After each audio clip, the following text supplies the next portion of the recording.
Welcome back to Finding Your Frequency. I'm Brandon Sobalvarro, and today I'm joined by Robert Dahlstrom with Apellix. How you doing today? I'm doing fantastic. It's a great day here in Jacksonville, Florida. It is. Yeah. A little hot, but on the hot it's been like side. that the entire summer. Right, But right. it's getting a little more manageable, I will say. It is. It seems to be. Yeah. Well, to start off, go ahead and tell me about Apellix and what you guys do. Yeah. So Apellix is based here in Jacksonville, Florida. We design, build, and manufacture drones that are connected to equipment on the ground that do pressure washing, spray painting, and also for the military decontamination of assets in the event of chemical, biological, radiological, or nuclear war. So it's called CBRN defense. That is great. Now, how did you get into that field in general? Did you grow up with drones as a whole, or as the technology was evolving? Oh, no. My love is software. I love software. And so my first company was an internet security software company. And then I founded Apellix as my second company, and I'm like, drones are software. Because amazing things that you do with them are all based on software. I mean, some of the stuff we're doing with the military for autonomous decontamination of helicopters and troop movers and tanks, we're moving that into our commercial product that's in over 20 countries around the world that's doing building cleaning and window washing and window cleaning and cleaning industrial assets. And so now there's more and more automation coming to that product. That's great. And that's all due to the software. Yeah. Yeah. And how long did it take you to build up the software for the drones itself? So we've been working on this for about 14 years. We launched the pressure washing drone about 4 years ago, and just this year we launched the spray painting drone. And the reason is, it's really hard. It's a tough nut to crack. I mean, think of physics. If you're a self-driving car, you stop, you stop. Self-driving boat, you stop, but you go up and down with the tide, in and out with the current. Self-driving aircraft, you can't stop. You've added that dimension, that third dimension. You don't have any place to stop because you're in the air.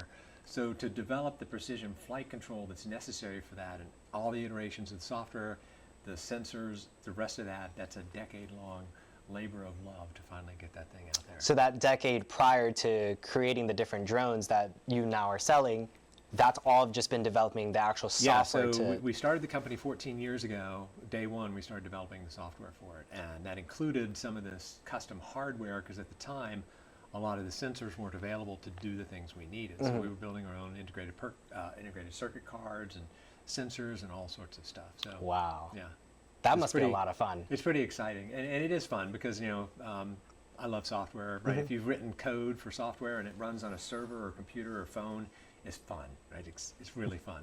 But if you ever write code, software code, and you see it moving a 3D robot around in 3D space, you're never going back. Yeah. No, I mean, the most experience I've had with code is those Lego cars that you would program. Yeah. Oh, yeah. But that would be fun in itself. But doing that with drones, Yeah. I'm sure that the biggest kick you could get. It's super cool. That's great. Yeah.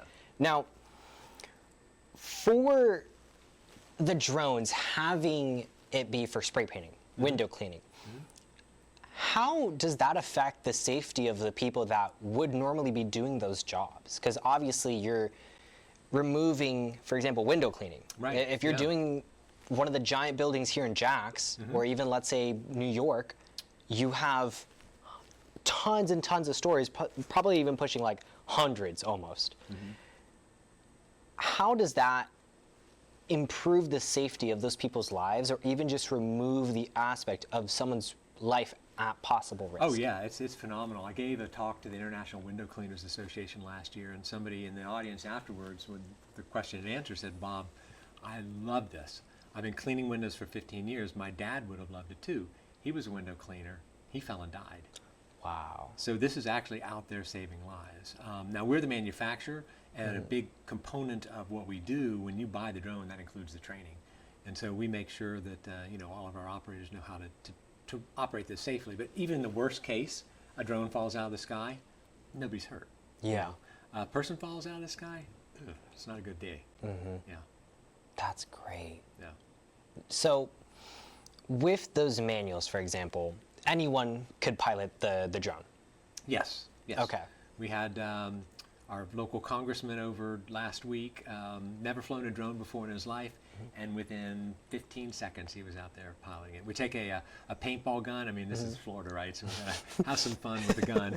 So we shoot a bunch of little dots up on our 40-foot tall shipping container that we're using for demo, And then we hand the controls to the senator saying, okay, go wash them off. And within just 15 seconds, he's up there washing all those little quarter-sized dots off, because we've put that much effort in the development of the software. And you can't crash it, right? There's an invisible force field. You can't get too close to the structure because it's going to stop you and not allow you to. Wow. Yeah. So even further on that software, because yeah. I know in my case, I haven't flown a drone before. Right. So like obviously like I can kind of get the gist with the controls, Yeah. but I have a feeling that I would smack into something and then it would wall it out. So having those sensors are really cool. Yeah. It makes sense why that software has been in development for 10 years. And that's why it's really cool, the work we've been doing with the military for the CBRN defense, chemical biological defense, autonomously going out and cleaning helicopters or troop movers or tanks.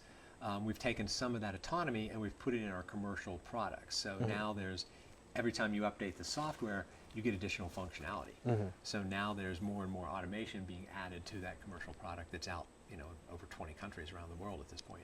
Now in that case, obviously you have drones that are currently in the military used for war, again, for safety compared to These sending aren't being troops. used yet. These are in development with them. So it's proof of concept. Okay. It's in process. But same side of the coin, where you're focusing on safety. You're minimizing how many lives are at risk. So for the cleaning of biological weapons, how many lives could that save? Oh, that's immense, because the reason an enemy would drop a chemical weapon or biological weapon is it could degrade your ability to respond.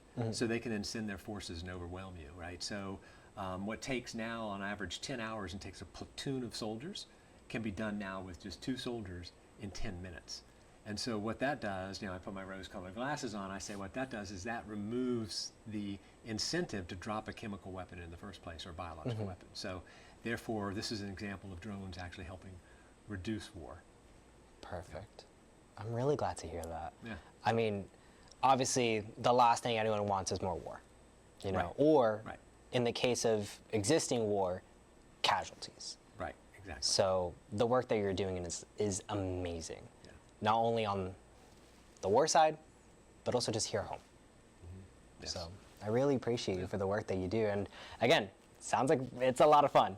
It is a lot of fun. So if you'd like to come over to the other side of the river here in Jacksonville and fly the drones one day, we have a demo every Wednesday where people come in, they fly in from around the world to come test out our drones and buy them and take them back to wherever they're doing services, and the ROI that the customers get when they buy these drones is pretty incredible. If you're a good enough business person, you can do remarkably well. We have a wall of Apellix millionaires down the hall. We've got posters of all these companies that have gone out and bought a $47,000 drone and generated $1 million in profits or revenue or more in a year.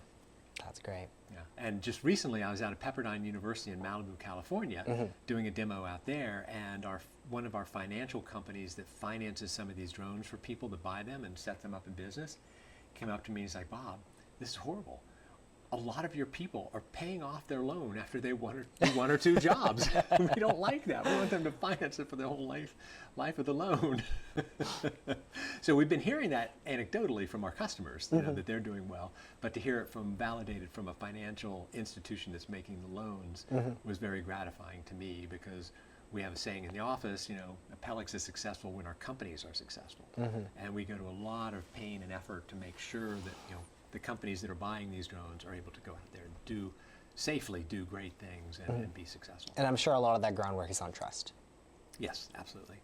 That's great. Because, I mean, obviously you want people to be able to trust your drones, but also be able to trust that they can do their jobs still efficiently using them.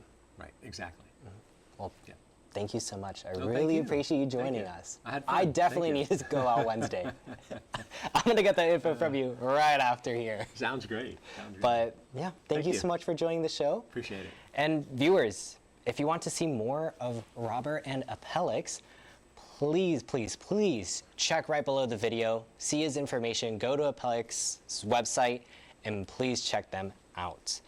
And if you want to watch more videos like this, go to dailynewsnetwork.com to see more business owners. Thank you so much for watching, and have a good rest of your day.